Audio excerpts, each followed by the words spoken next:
स्वतंत्र अधिकार आहे। मग असा अधिकार त्यांना असताना तुम्ही राजकीय पक्षांच्या बरोबर बैठक घेऊन चर्चा करून त्या यंत्राबाबत अधिक माहिती देण्याची आवश्यकता होती। पण हे यंत्र जर बसवलं जात असेल तर त्या यंत्राचा वापर विरोधकांना संपवण्यासाठी होत आहे, विरोधकांची मतं चोरण्यासाठी होणार आहे, विरोधकांची मतं फिरवण्यासाठी होणार आहे, काय नेमकं आहे?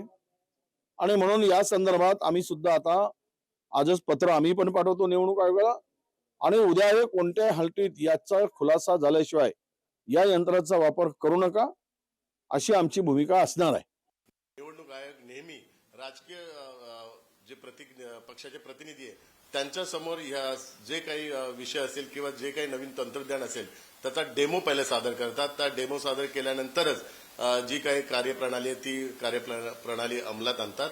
तर याही विषयासंदर्भात निवडणूक आयोगाने जी राजकीय पक्षांची जी प्रोसिजर आहे ती प्रोसिजर फॉलो केलेली आहे। त्यामुळे निवडणूक आयोगाबद्दल संशय व्यक्त करू नये। त्यांना त्यांचा आता पराभव दिसून आलेला आहे, त्यामुळे पराभव दिसून आल्या कारणामुळे आज देवाच्या धावा करत आहेत, मंदिरात जात आहेत।